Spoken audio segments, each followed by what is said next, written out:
once again, generate a feeling of closeness, of affectionate love, as it's called, towards all sentient beings.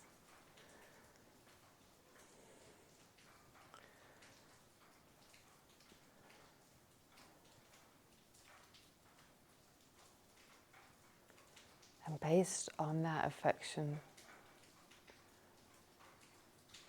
you aspire to not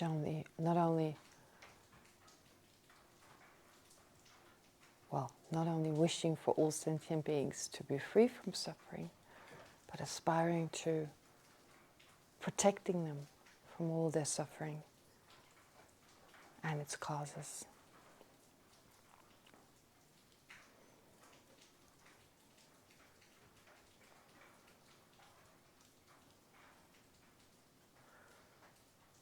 Which then gives way to the altruistic attitude that is determined to do whatever we can to assist sentient beings in overcoming their suffering and its causes.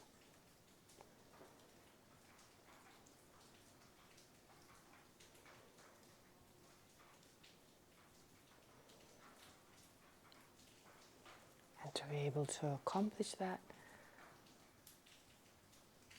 let's generate the mind of enlightenment. Aspires to become fully enlightened for the welfare of all sentient beings.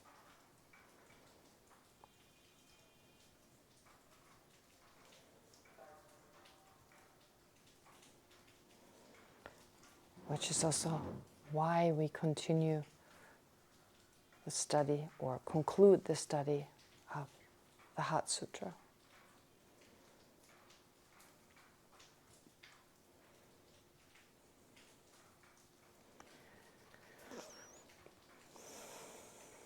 Okay. Right, now we need a plan for today. Since time is short, the plan now is collective guilt. Collective guilt. Briefly analyze that. Then I'd like to talk about or complete the discussion we had before. You had it in the discussion group, so we've already given it some thought. Secondly,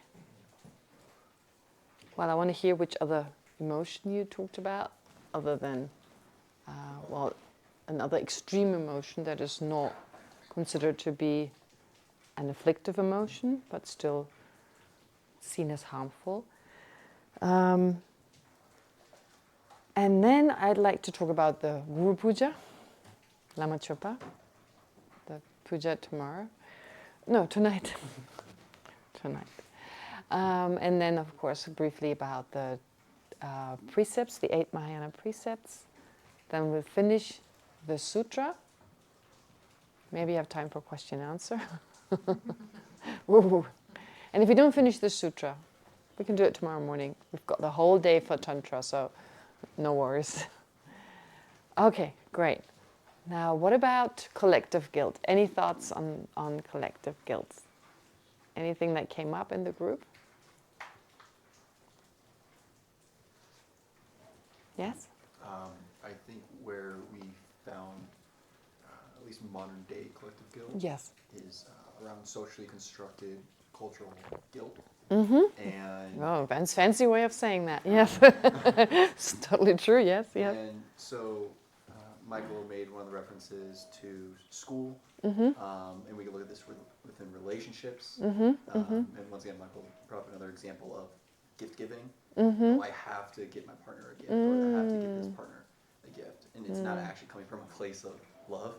I feel guilty like you're obligated. Yeah. Mm-hmm. Mm-hmm. Okay. And how guilt may actually run a lot of the actions and behaviors within our lives, because I'm not doing what is socially correct or what is culturally attuned, and this is of course, different per country. But that's where we, Guilty because we're affluent and others are not, right? We live in so-called first world countries and so forth. Yes. Yeah, so much guilt. And then you have the whole Abrahamic faith, which is very much to do, I mean, at least in Christianity, guilt is a huge factor, right?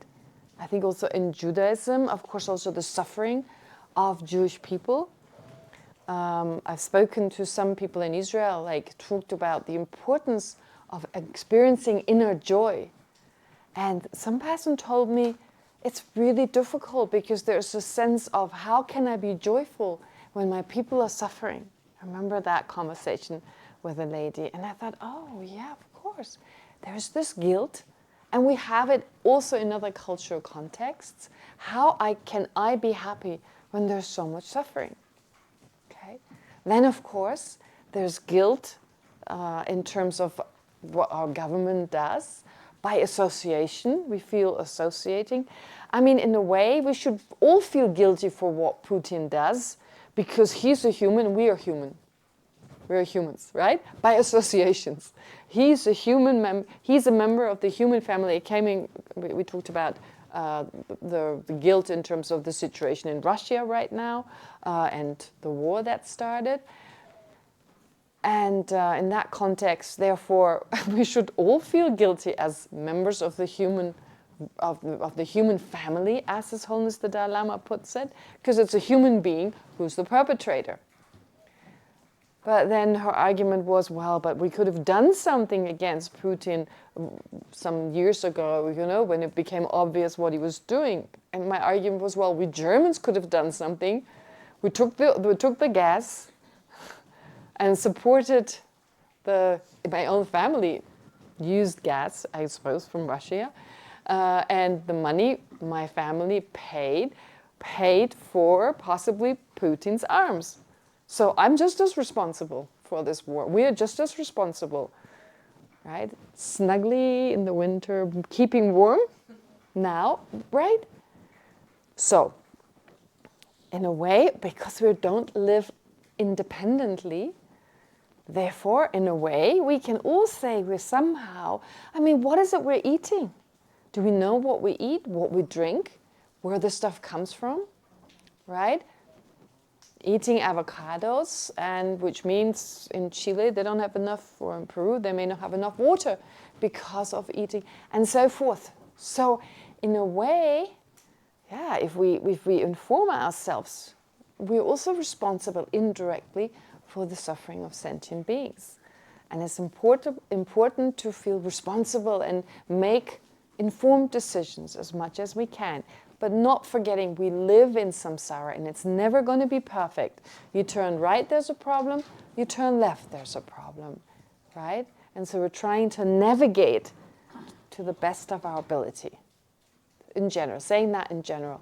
But then by association, just because we belong to a certain country, and I know people from the US, remember I spoke about that, people from the US also even talk along these lines as if everyone in the US was part of the war, as if they were all in Iraq. The whole US arrived there, basically. And that's how it sounds, right? Saying we and so forth.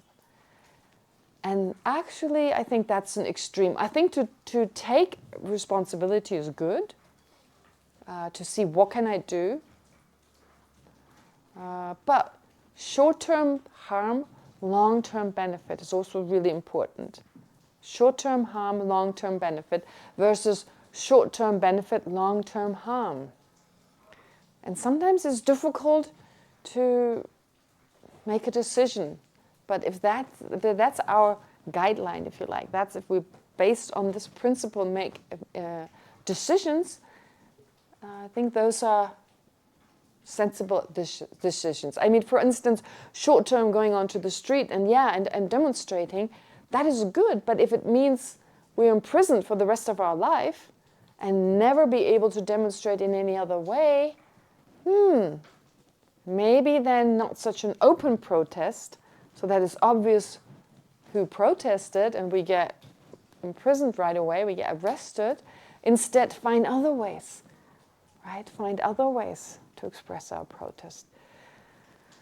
Yeah, so anyway, in the end, of course, I know what it feels like to have collective guilt for other reasons, for a different situation.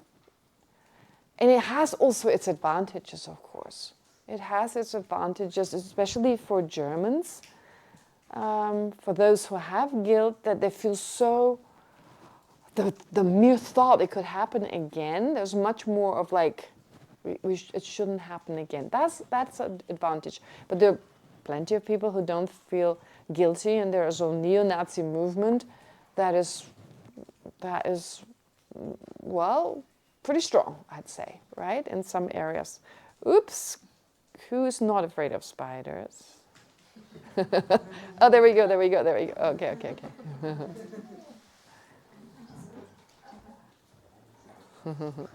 Oh.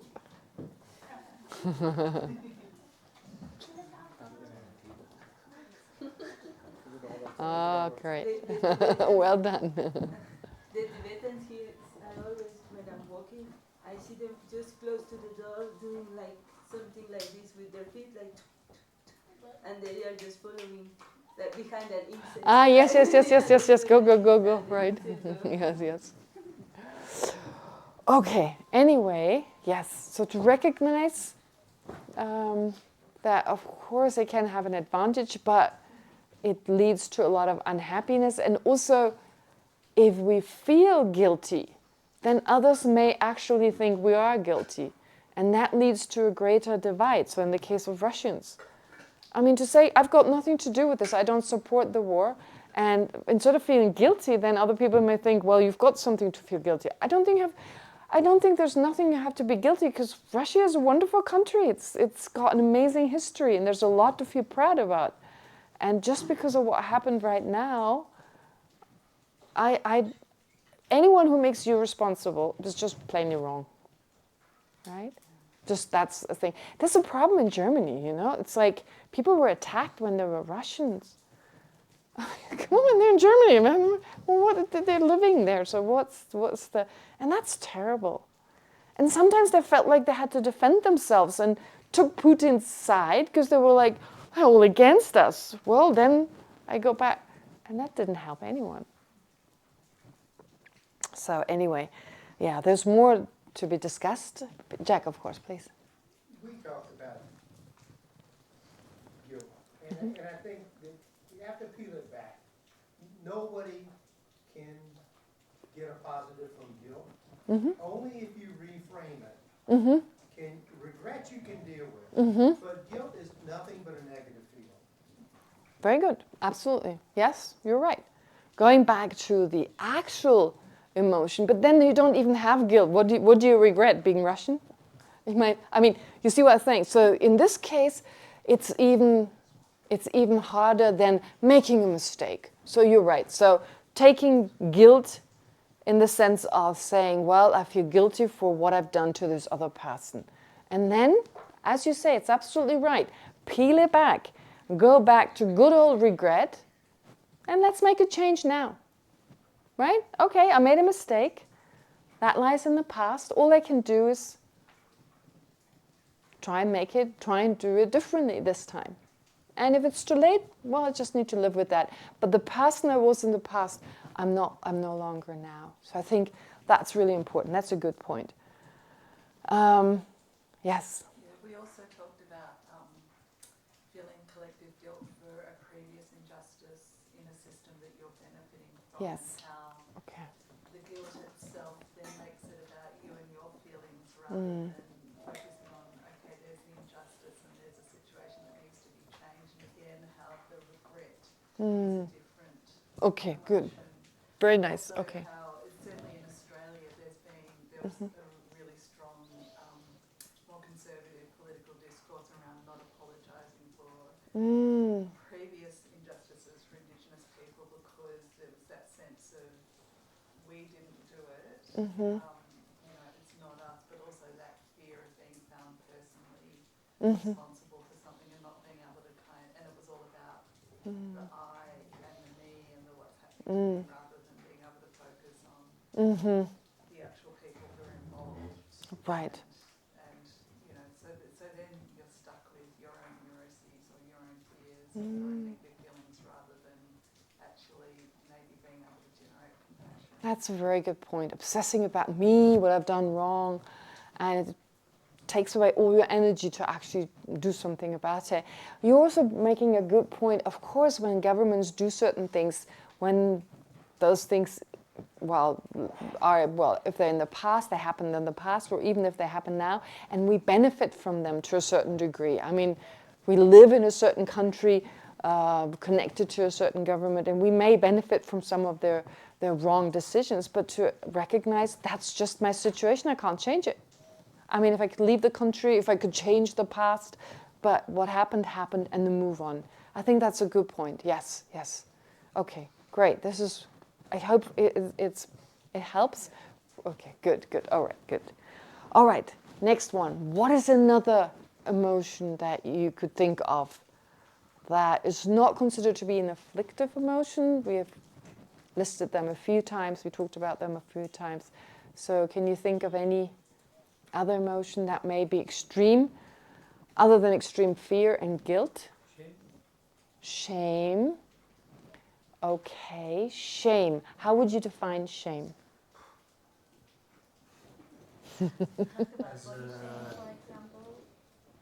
Pardon? We talked about body shame. We were in the same. Body shaming. Oh, okay. But that's another person shaming us. How would you define that? How would you explain that? Good question. Making you feel bad about your shape, for instance? Would that be body shaming? I mean, my understanding of body shaming is... From outside, like somebody tells you for hair, skin color, body shape, size. Right, criticizes you for the way you look, in other words. Okay. Outside, not selfish, but... Okay, all right. So as a result of that, you feel ashamed. Body shaming, well, where does the shame come in? Because you may feel ashamed of something. But then again, how can we deal with that? How could we deal with that? What another person... Yes, Kate? I guess in the West there's been a real focus on shame recently and the difference between guilt and shame. At least in modern psychology, it's moving towards guilt. Feel guilty about something. You can feel guilty about something you did. Shame is about generalizing that and feeling like a bad person as a result. Okay, all right. So how would you counteract that? I guess I would use parts. Parts? I wouldn't Okay. globalize Okay, an action right. to a generalized feeling about me as a whole. It might be it's something I did, part of me, but there are other parts. Okay, all right. So to focus not just on that particular, whatever characteristic, event, but to focus also on other parts as well. Very important. Also on other events, on other actions. Okay. Luca, did you raise your hand just now? After your definition, is shame collective and collective guilt the same?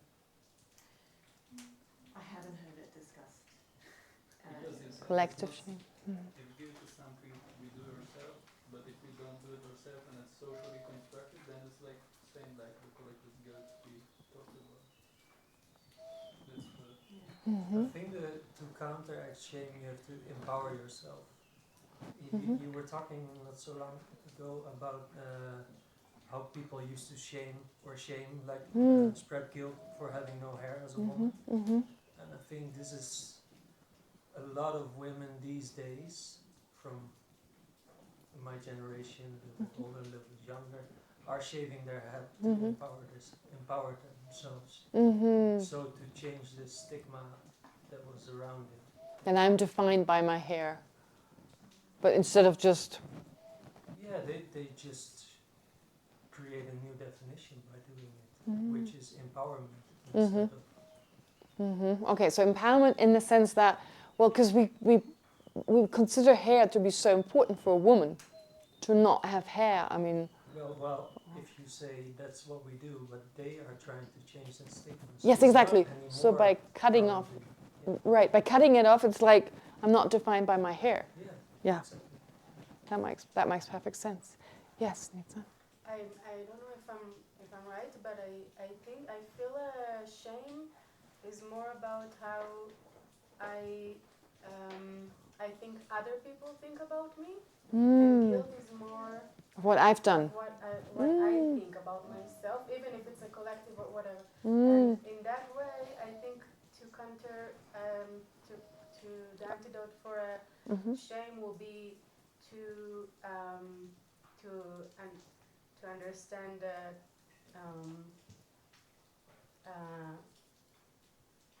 that it's not important what other people think, but I had something else in mind.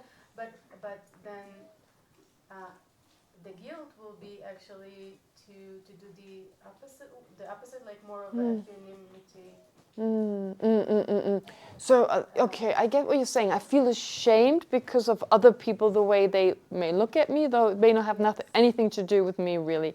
While guilty is more my own act. I don't know. Usually it concerns more about what. Just one sec. Yes, say again, sorry. Because I feel, I think usually it comes. I've never really. I need to think about it. Okay, think about it again. But there's an interesting aspect of like feeling ashamed, not necessarily because I've done something, just because of how others look at me. And then this empowerment comes back, kind of like, what do I care? It's not important. What I do, what I think, that's what counts. Yes. Do you want to say something? No, she said it. Okay. That shame is from outside, like public shaming, for Yes. example. That you do for a perpetrator sometimes, or if somebody's socially different. Okay. Shaming, and guilt is like us on ourselves. All right. Feel ashamed of something that you did. Yes. Deep shame. You can feel ashamed of something you did. I feel ashamed what I did. Dependent on something from the outside. It can also be something that you didn't, nobody else would know, but you still feel shame and regret. Yes. Shame is not if they would knew what would they think about me, even if it's something that no one Shame sees. is the busha. בושה. Yeah, so זה בושה, נכון.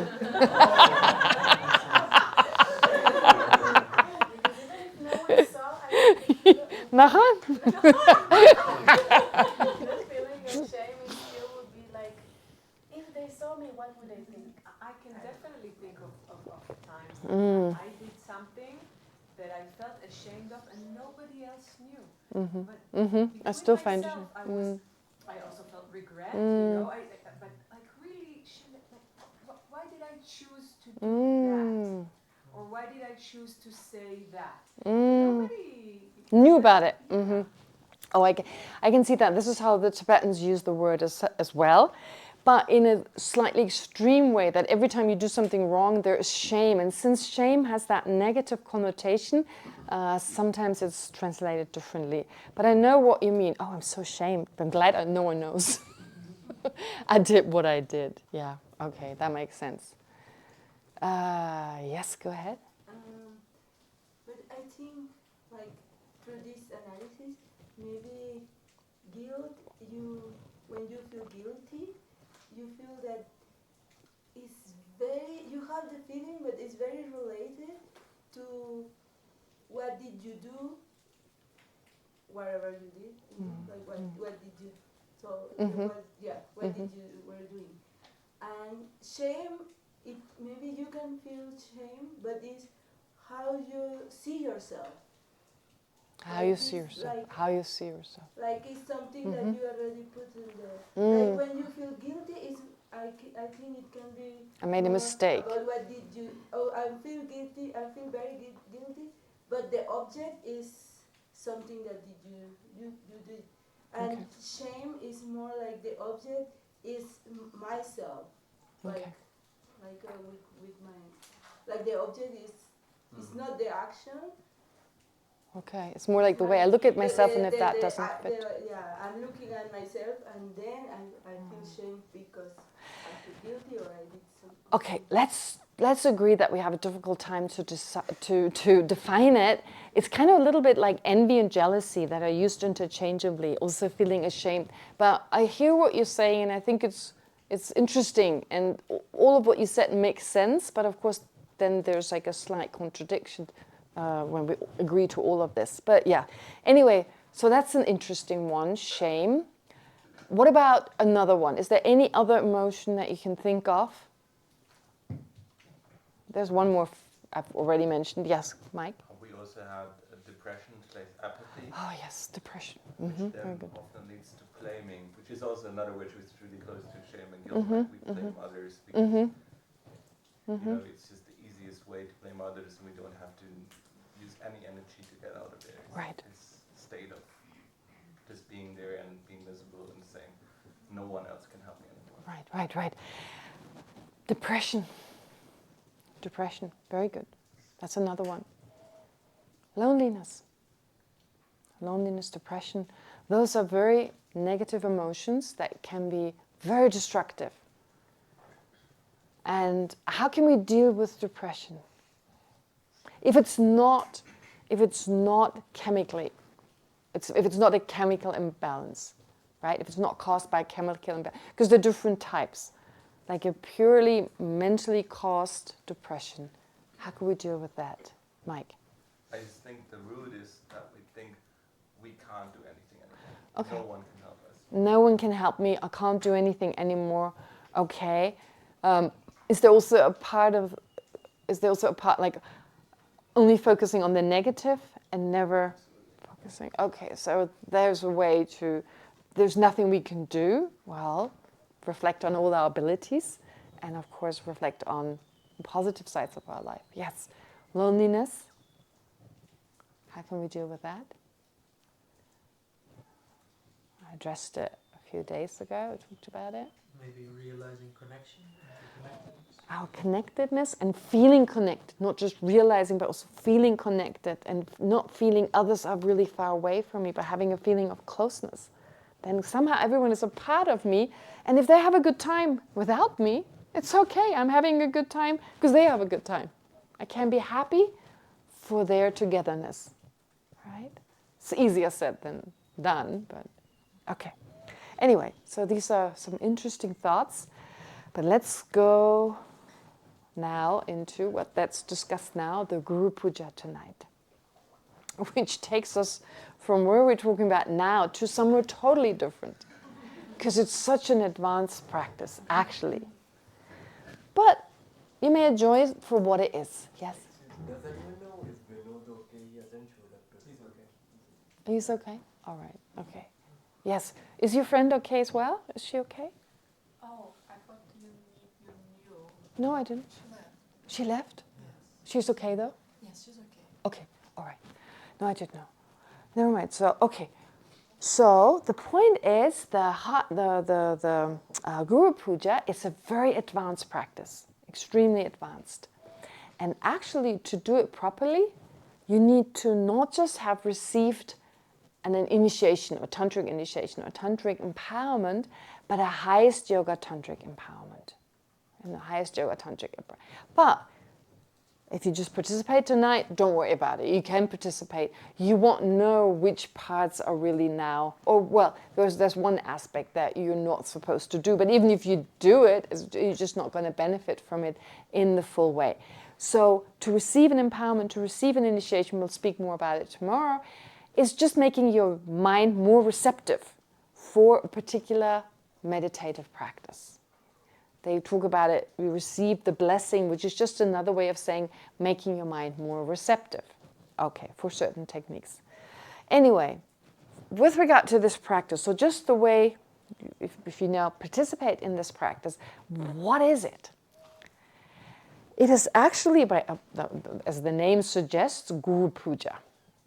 Now the whole issue of the Guru is a difficult one, because there's been a lot of abuse, of course, as well. Right? Gurus or lamas who are not fully qualified. Not just in India, but in Tibetan tradition, in Western traditions, everywhere. Right? Using the word, I mean, there's so many cults all over the world with cult leaders pretending to be like a god. I mean, even Hitler kind of created this god-like cult around him, that he was, I don't know, this whole kind of the Greek gods and these whole statues as if he was like... Anyway, so that's why the word has now kind of a negative connotation sometimes in some contexts. But we need to understand it.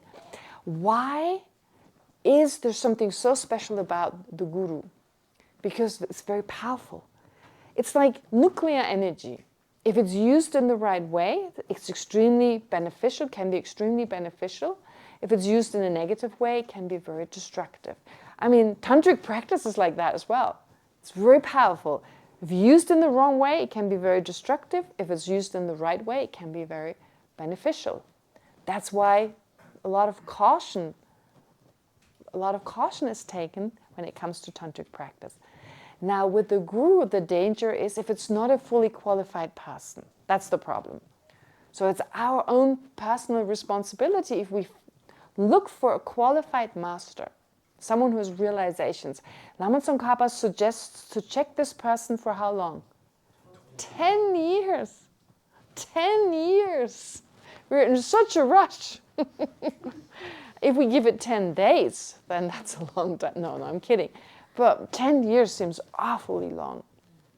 But that's his suggestion, to really check well. It's our own personal responsibility.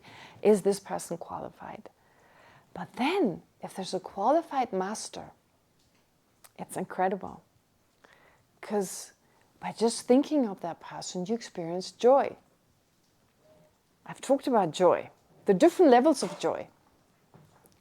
There's the joy of just practicing the Dharma and having more inner peace.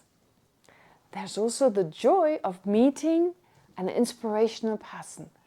Just having met this person who you feel like you're okay. It's kind of this weird feeling. Whatever happens, I'm okay. Because there's this amazing being who I can trust, who I can rely on. And the thing is, you don't rely on them in a physical way, such that you have to be around them all the time. Just thinking of them fills you with joy, this joyful devotion. Yeah. And like I said, a lot of people, when they meet His Holiness, as an example, and you may not have that response, or you may have someone else you feel close to, or you haven't found anyone yet, but people are joyful in His presence. Right? I mean, even my stepmother, who's totally against religion, when she met His Holiness in Germany some years ago, she started crying. She said she didn't know why. She felt joyful, and she didn't know why. But we have video of this audience, and she's just bawling away. Totally against uniforms such as mine. Right? Okay, very interesting. She calls it a uniform. Why do you always have to wear? Why do you have to cut your hair? Kind of. Okay, so that's her view. But the thing is, still, she was deeply touched. So these beings touch us on a level that usually we've not had an experience like that. But then there's an even greater joy in Tantra called bliss. Extremely blissful state. And all these states are very conducive for practice. So feeling guilty, that was my response when I talked to this lady in Israel. Actually, we have personal responsibility to be happy. And I'm not talking about enjoying. Enjoying has the connotation of enjoying something external of yourself. Maybe depleting, taking the food from another person and then they have nothing left. And so I don't talk about that. Enjoying to me means something external. You take something external on and you experience joy when you utilize it. No, it's just inner joy. It's just inner joy, inner contentment, and we're much more able to benefit others when we have that inner contentment, when we have that inner joy. Then we're open to their ideas, open to their worries, because our worries are secondary. Theirs are at the forefront. So we can take care of others much better. And look at the lamas, they're so joyful. They're so joyful, right? They have all the space in their mind to deal with our mess, right? Because they're joyful. The stuff that bothers us, it does bother them. So they're open to listen to our concerns, our trouble, etc. So that kind of joy, I find very important to work towards that. But then also the joy of the Lama. So in that context, what it is tonight is connecting with that Lama. Now, if you have already someone, as I said, you just visualize this person. And you connect with them. You allow yourself to be inspired. Okay? What you visualize is actually, in the very beginning, sometimes this verse I'm going to talk about now is not at the very beginning and sometimes comes later, but you visualize yourself to become a guru. That part, unless you've had initiation, don't do. Right? Unless you've had highest yoga tantric initiation, you just don't visualize it. When it says, I myself arise as the guru deity, just ignore it. But then, the next part is you take refuge. Oh, familiar with that, with a slightly different prayer. Then bodhicitta, we're all familiar with that. Very extensive, beautiful way of generating bodhicitta. And then you visualize the Lama. But you visualize him in the form of Lama Tsongkhapa, who's the founder of this tradition, Lama Tsongkhapa, who's said to be an emanation of Manjushri, the Buddha of compassion. Okay? So you visualize this external form, Lama Tsongkhapa. The Buddha of compassion. Buddha of compassion. Buddha of wisdom, sorry, I misspoke. The Buddha of wisdom. So, Lama Tsongkhapa being an emanation of Manjushri, an emanation being the archetype of all the Buddha's wisdom. Okay, so think of Lama Tsongkhapa.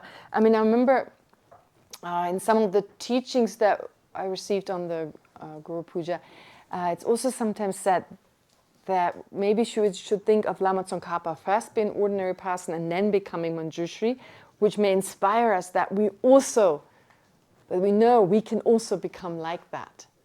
Anyway, but never mind, that's not that important. So you visualize Lama Tsongkhapa, an emanation of Manjushri.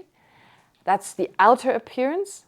The inner is being the Buddha himself, and the secret is being Vajradhara, which is the Buddha's manifestation when teaching Tantra.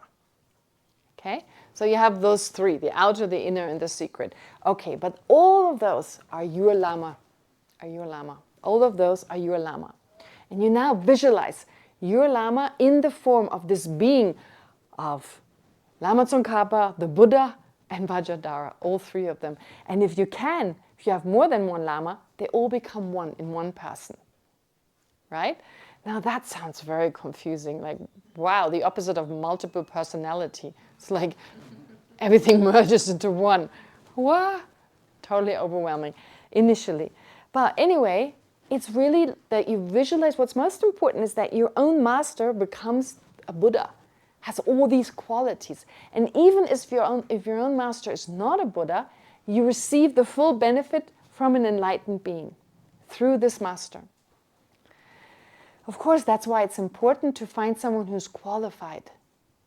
Someone who's qualified. And either a high bodhisattva or a Buddha, where we don't know for certain, but still we feel, this being could be, right? They behave in such a way. They don't behave in a selfish and self-centered way. That's why we need to check, of course. We can pretend we're so selfless and we're not. But anyway, so anyone, and so in this case, if you haven't found anyone, but choose someone, like maybe you've read a book by Songtse Khyentse Rinpoche or by His Holiness the Dalai Lama, Lama Zopa Rinpoche, of course. And when it speaks to you, that's fine. In this context, you could just visualize that. And just allow yourself to be inspired.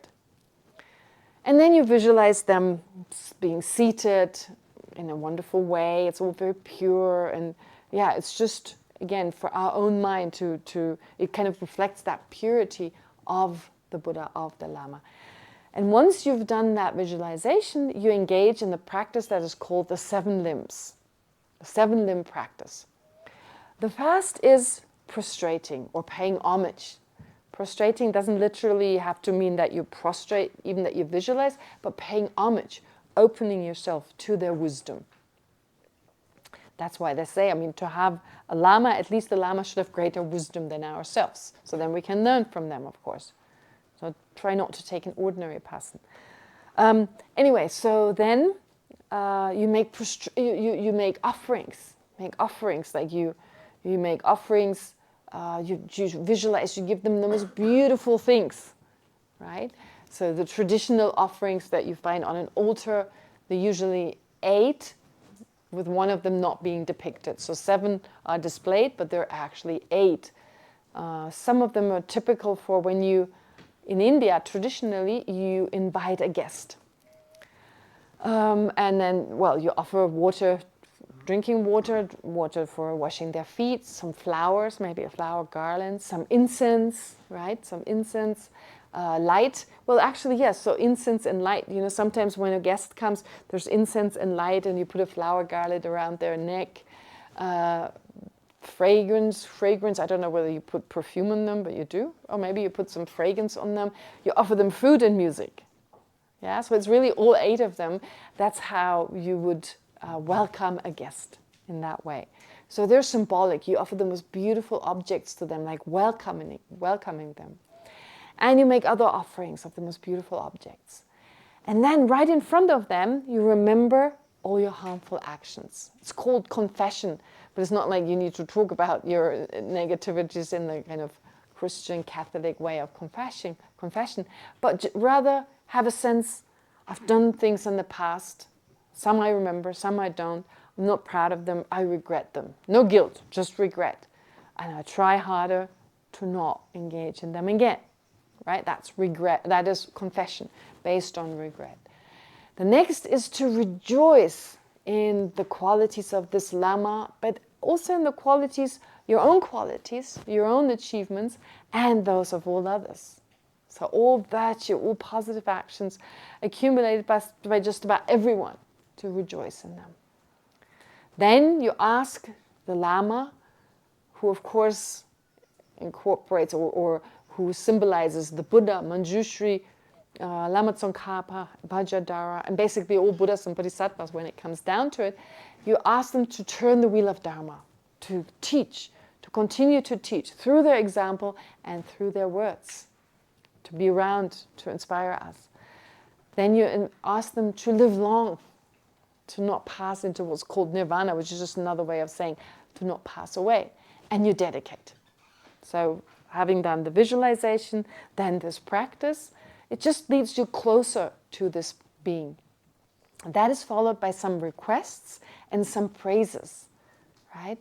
Just kind of requesting them. It's not really spelled out, it's just I request you, but it's basically requesting you to be inspired, to be taught, to be guided, and so forth. And then some praise, right? You've done this, you've done that, kind of being in awe of what they've done, just to remind yourself they couldn't care less. It's not for them, it's for us, of course. Okay, and you at the very end, let me just finish, please, unless you have a clarification. I wanted to ask what self-initiation. This is different. It's not a self-initiation. That is not a self-initiation. So anyway, so having gone through those praise and requests, you receive like a special blessing, as it's called. Like it's described as like an initiation almost, but it's actually just a blessing you receive. And then the actual Tso starts. Tso in Tibetan. Tso. I don't know. No, wait, that's the Tibetan. TSH. It's often TSHO. Well, well, if you want to spell it the way the Wiley would be TSHOKS. That's the Wiley, but the way you pronounce it is TSOG or TSOK. Sometimes, right, written in that way or another way, which is the translation of Gana Chakra. Gana Chakra. I mean, in Sanskrit, they use the word Gana Chakra. Gana means to accumulate, to gather, and chakra like a wheel. So a wheel of gathering, a wheel of coming together. Tso has a very important meaning in Tibetan, very important meaning. There are actually 4 types of tso. One is the tso, which is described as the kind of get together, like a prayer ceremony, all getting together, tso. So we can do, of course, practices, and let me just now explain tso first, and then more specifically tso, what we mean as part of this particular practice, which follows the actual tso offering, follows after everything I just said. So visualizing, taking refuge, bodhicitta, visualizing the Lama, visualizing the Lama, engaging in the 7-limb offering or the 7-limb prayer. And these are all, you can follow them. I just want to give you some kind of outlines very clearly laid out in the text. Then the requests and the praise, and then the tso offering. But talking about tso in general, or Gana chakra, tso can mean coming together and practicing together. So sometimes the way it's described in the scriptures, if you want to sweep the ground and you just have one straw, it won't really become clean. But when you have many straws coming together, you can sweep the ground more effectively. Which is why practicing on your own, that's wonderful, but also very effective is coming together every now and then. And it's through us together practicing that it has a better effect. It has a better effect on our own mind. It has a better effect on the group. So there's this group dynamic that can be very effective. That is called tso. It's like coming together and having a tso, like a come together.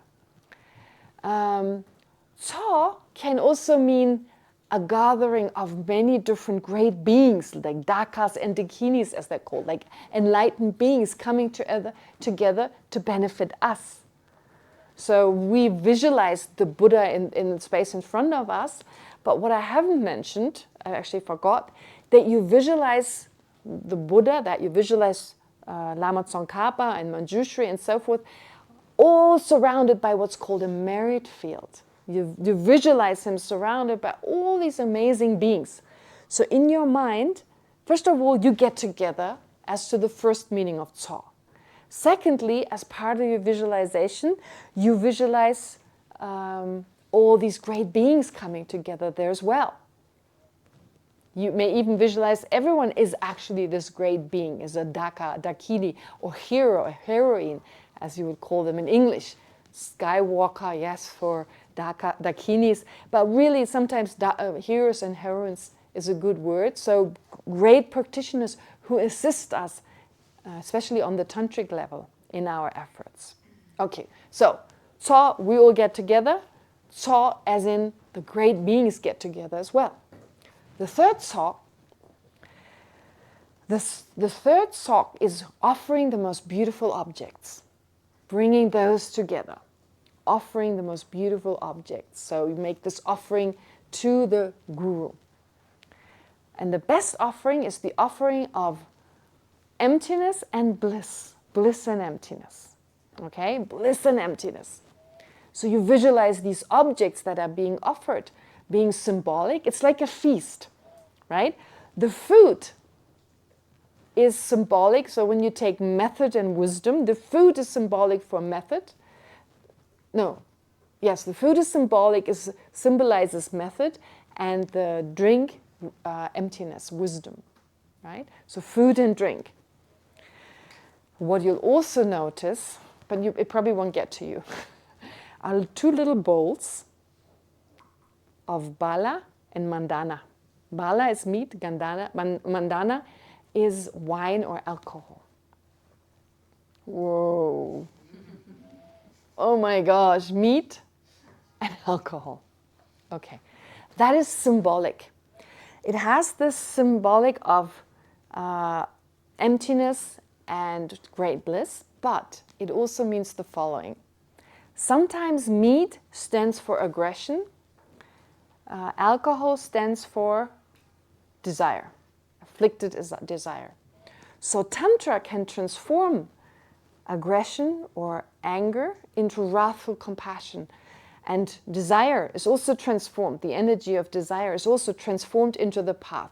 So both aggression as well as desire can be transformed into the path. So Tantra is a system that uses the things that we usually avoid and transforms them into something greater.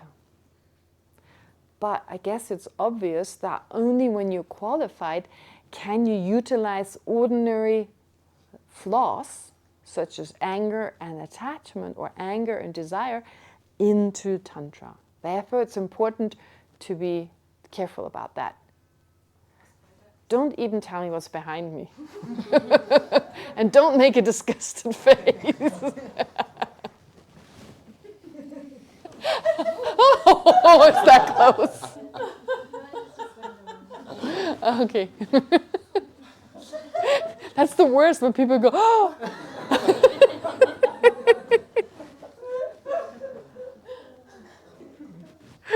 Thank you. Okay. Anyway, does that make sense? So the meat and the wine, they're just symbolic.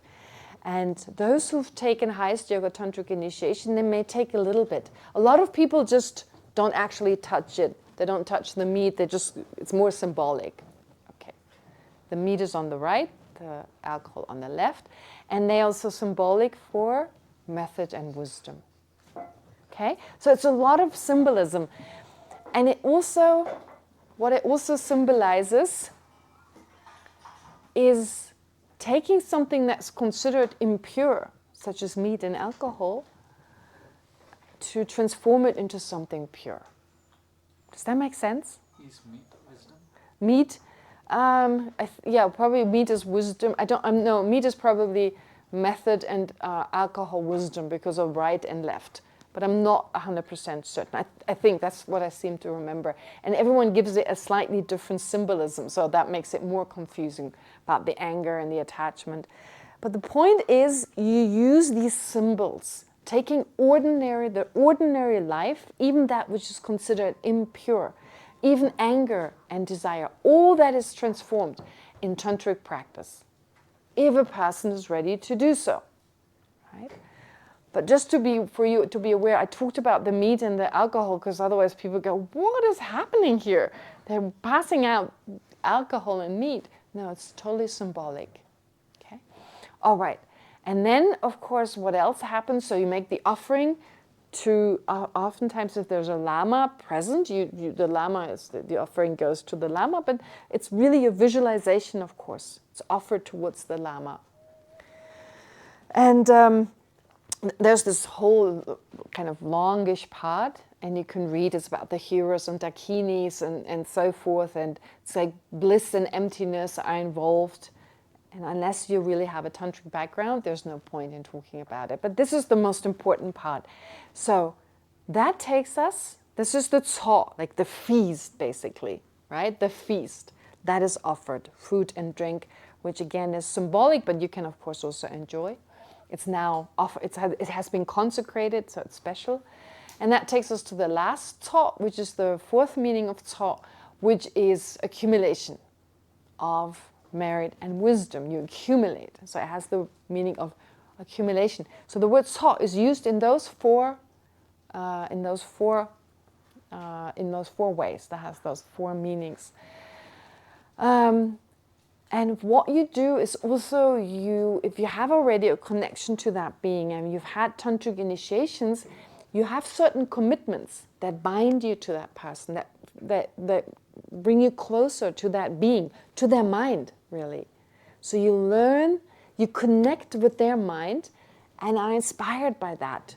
And it's so much easier to have certain qualities or to generate certain qualities by connecting with their mind.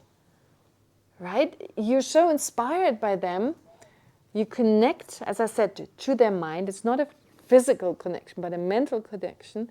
And then based on that, you can easier generate similar qualities, right? Where you can generate, at least you can start to generate qualities that correspond with their qualities. Of course, they're not as powerful, etc., but you're getting there.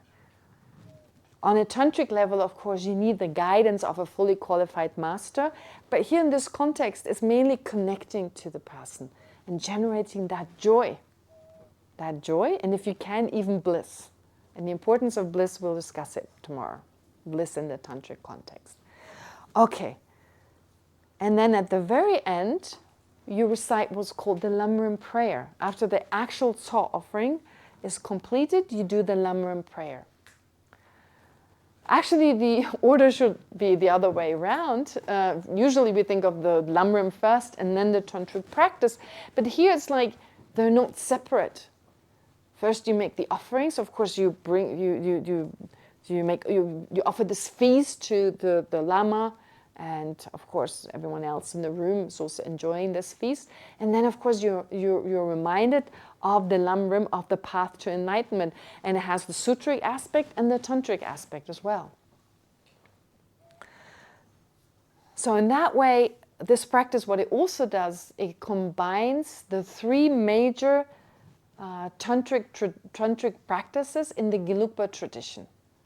So for those of you who are a little bit familiar with it, there's the practice of Guhya Samaja, of Yamataka, and Heruka. And they're all combined in this particular puja. Okay?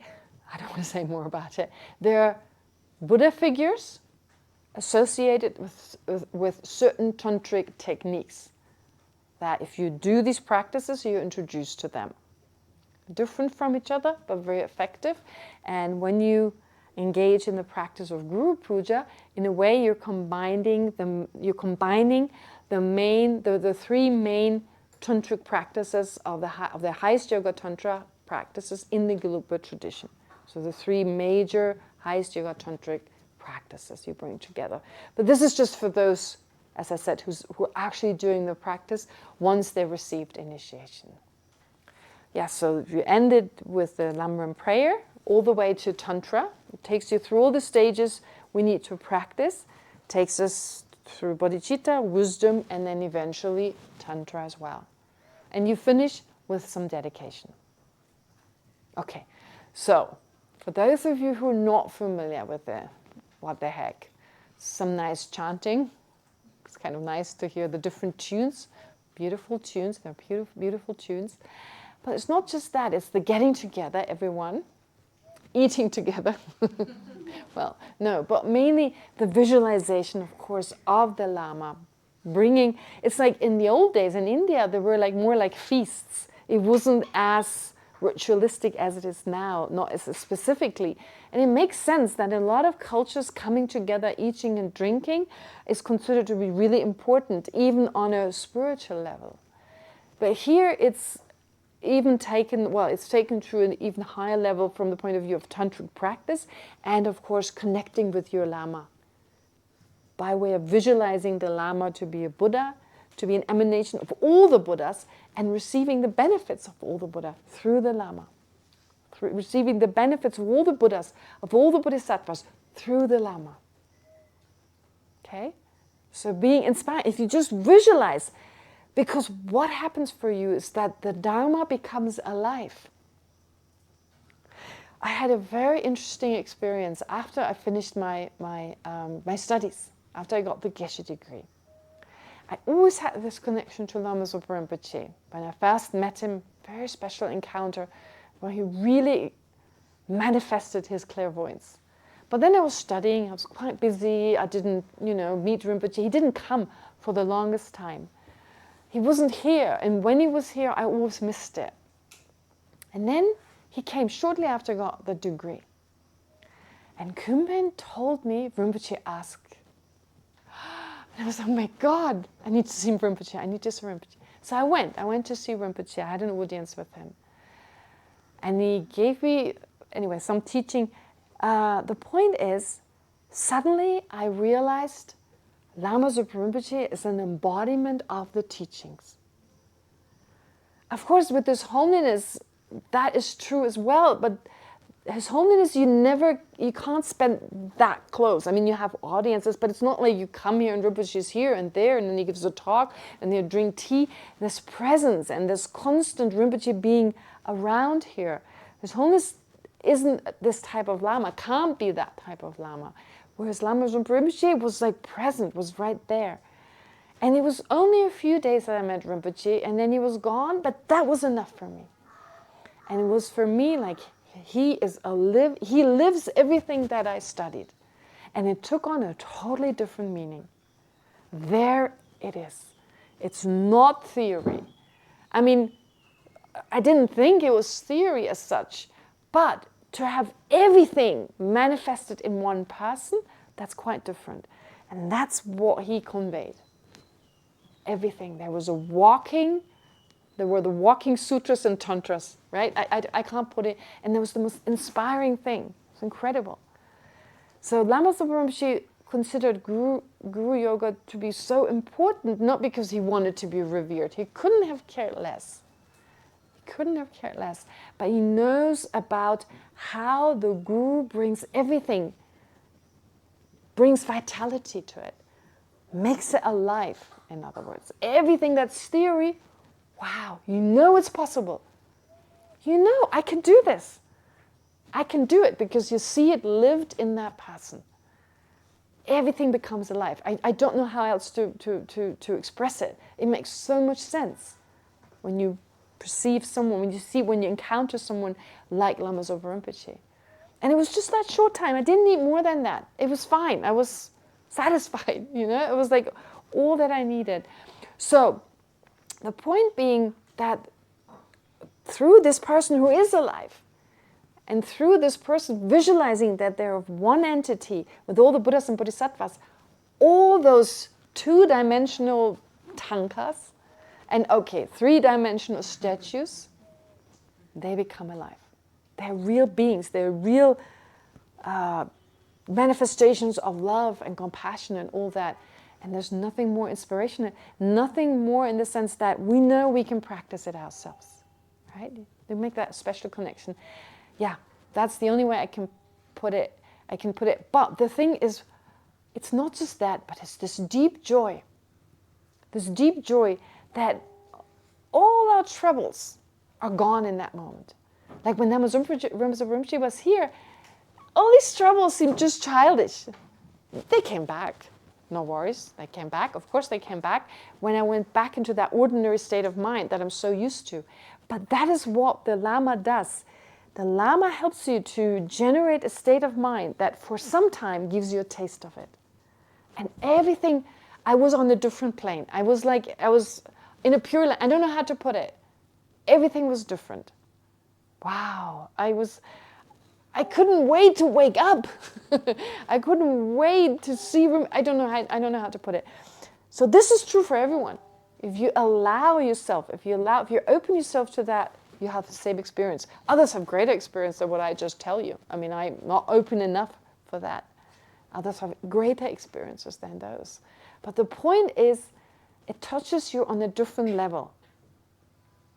Right? It's like, I don't know, taking some LSD or something, that opens you up on the different, I don't know how else to put it. I mean, don't take LSD, but it's like taking this mind-opening drug, and there's no going back afterwards. You know now that these are the possibilities. But of course you go back to your ordinary, good old self, with all your mess, with all your doubts and self-hatred and whatever, and it all comes back, but now you know where you're going.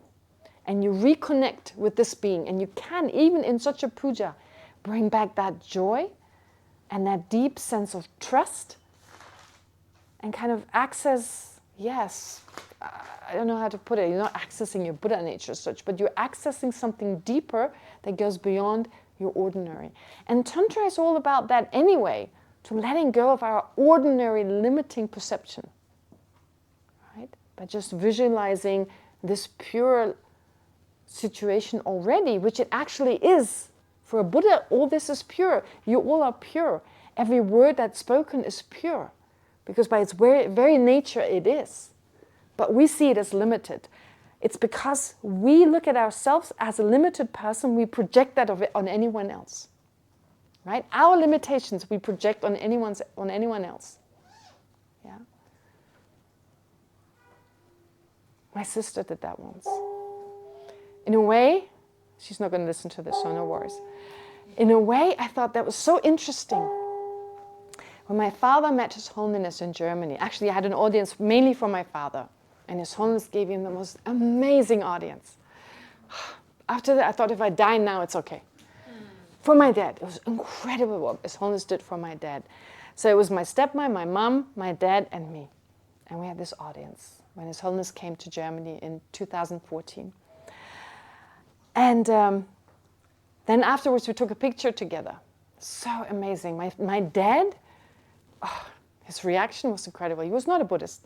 Now he got 3 pictures of His Holiness next to his bed. 3 big pictures next to his bed. He's got a picture of nuns walking somewhere next to his bed. Like he was totally transformed. You couldn't talk to His Holiness. But this man, he was so happy. His Holiness, I can show you the video. Anyway, there's a video. It's so beautiful of His Holiness putting his head to my dad's head for the longest time and just praying. My dad was like in tears. Wow, it's amazing. Anyway, so getting to my sister. My sister wasn't there, and His Holiness took a picture with us afterwards. Of course, we wanted a picture, and my sister's reaction was afterwards. And this is not. Don't get me wrong. I'm just giving you an example of projecting what we do onto others. And she says, "Of course, she wants a picture with a guy in a wheelchair. Of course, His Holiness takes a picture with a guy in a wheelchair. Doesn't it look nice for him how he..." And I'm like, oh, you so misunderstand. Right? She thought if I were His Holiness the Dalai Lama, I would want to take a picture with a guy in a wheelchair to look compassionate. That was her projection. So after my initial shock, I thought, oh yeah, that's what I do as well. Of course, I project my own limitations on others. And since my sister has no knowledge of all this, the Dalai Lama and so forth, in the meantime, I talked a little bit more about it, but up to that point, we hadn't really talked about it. And she just thought, naturally, of course he wants to take a picture with a guy in a wheelchair. And that was such a good example for me. How we project our limitations on others. Which is why Tantra makes so much sense. Because you're visualizing this pure world already, and then you don't see your own limitations. You don't believe in your own limitations, and you don't believe in the limitations of others.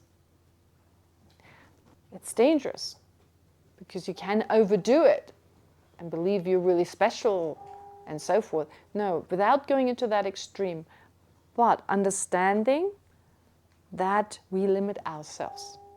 So Tantra is in that way, and I talk more about it tomorrow. Okay, now I hope I gave you some sense of what this Guru Puja is all about. Okay, so yes, and you, of course, you'll participate tonight. You'll be able to read. You'll be able to read as you go along. In English, you get the full meaning, and see what happens. Yes. Can you say what's the meaning of the bell and the dorji and I'll talk about it tomorrow. Yes.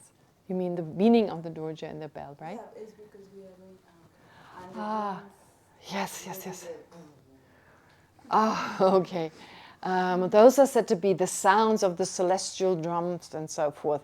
But those are more ritualistic kind of aspects that have, of course, a certain meaning. But we talk more about it tomorrow, at least with the bell and the vajra. The bell and the vajra. So, well, the vajra symbolizes method and the bell symbolizes emptiness. So if you see that they use these implements, they just symbolize those two aspects, wisdom and method. Wisdom and method. And then the drums, if they do use the drums, they don't always, but if they do use the drums, they're said to be the celestial drums, right? And yeah, so whatever the exact meaning is, I'm not aware of the full meaning of these drums. I only know that they're considered to be celestial sounds. But the point is really read as you go along And tomorrow, as we continue, it makes more sense. I mean, the full symbolism you won't understand anyway unless you're initiated, first of all, and then receive all the commentaries on this particular practice. I mean, there's so many levels of understanding. But I think the essence I've shared with you. Okay, does that make sense? Yes? Just very quick, do you know who's going to run this? Because there's always people showing up and I always... Runs it? Like, well, there's going to be a nun. She's doing the chanting master, if you like. She's going to lead the puja, as in like she chants. She starts every prayer, and then you just go along with her, right? And sometimes there's a lama present, but I don't think there'll be a lama tonight. Pardon? Who? Actually, we always call him just Lama Gyupa. Oh, but Lama Gyupa is not a lama. No, but no, I'm just saying that we offer this. I think the plate, I think, is going to be offered to him if he's. No, Lama Gyupa won't be. He's not considered. He's called Lama Gyupa because he did his studies at Yume Monastery. He's not a lama. Lama Gyupa. He's called Lama Gyupa. That is a certain level of a monk in a tantric college. They're called Lama Gyupa. But he's not a lama in that sense. So he's not going to be the person who's on the throne. Let's put it in that way. Yeah, no. He's going to get a plate, of course, as well, a big plate, because he's an elderly monk. But he's not going to be the... No. And you all get your own plates. You get your own plates and your own offerings. And please eat it with the sense this has been consecrated. This has been blessed by this special event. And also what's going to happen is, we talked about preta beings. Remember we talked about preta beings? And they have a really hard time eating ordinary foods, right? It disappears right in front of them. But the kind of food that has been blessed or consecrated through such a ritual, they can eat. They can actually eat. Which is why what is done, once you get your offering, once you get your share of the tso, someone will go around and take a piece of offering. So just give a piece that you would like to give to the preta beings. Yeah, you give something to them and they carry it outside. Don't put the tso offering just on the floor. Don't put it on the floor. It's considered to be consecrated, so not to put it on the floor, put it on a plate. And anyway, give a piece to the preta beings if you want. Yeah, usually you'll see you give something. Some people get confused. Should I give the whole thing back now? No, you just give a piece that you'd like to give to the pretas, and then that's offered outside symbolically, and it's said that they can actually eat it. But in the end, the monkeys, of course, eat it, or the birds. Okay, so I hope this is enough. Yes, Charlotte? And where is it going to be? It's going to be tonight at 7. Is that right? Oh, you'll find out. Sometime after dinner, you'll find out. I think it starts around. Yes, in the main gompa with everyone. You're there with everyone and with the nun who leads the puja or who's the chanting master. Yes. You mentioned that there's an obligation on people who've taken the initiation to participate in. No. There's no obligation. No. What I mentioned. What's the trigger for it happening tonight? Oh, the trigger is that it's done on every 10th day of the Tibetan month and every 25th day of the Tibetan month. And so therefore, since that is the time now, therefore it's done tonight anyway. They do it always on these 2 days, on the waxing and waning parts of the month, so the 10th and the 25th of the Tibetan dates, which accords to different dates in the Western calendar, of course. But the point is that it's done anyway, so this is a lot in the past. Initially, people were not always asked to participate, and then they expressed interest and curiosity. They wanted to join as well. So since that time, we've always asked the participants. So sometimes they didn't want to join and said, no, we want to do meditation instead. So it's totally up to you.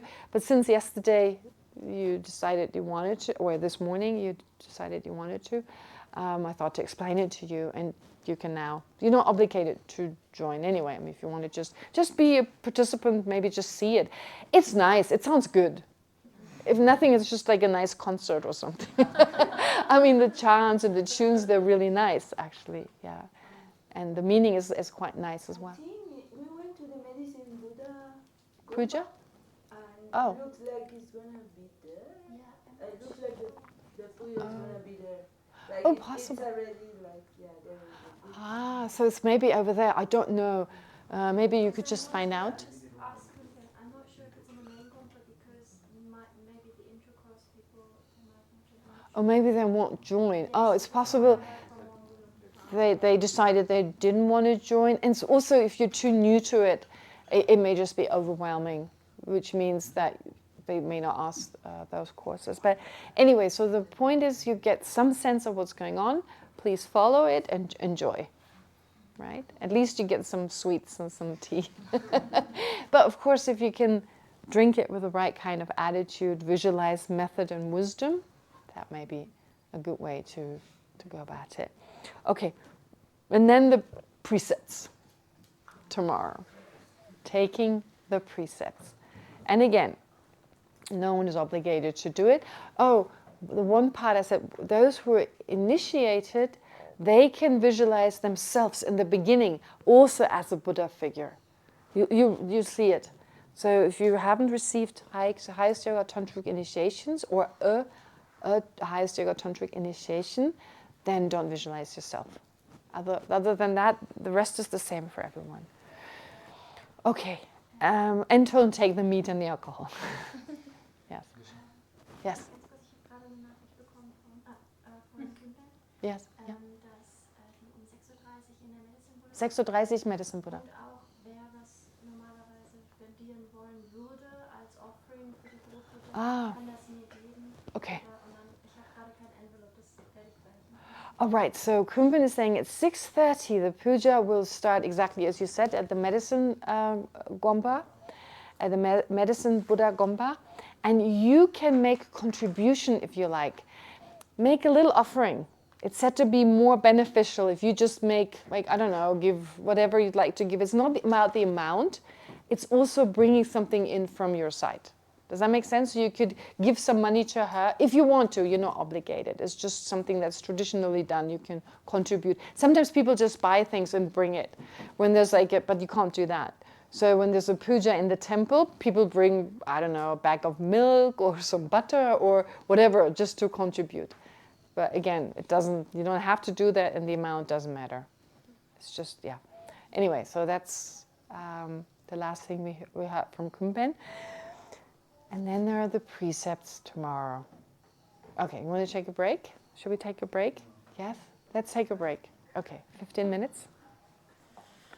So it's 4:54 now. 15 minutes, we get together again. Yeah?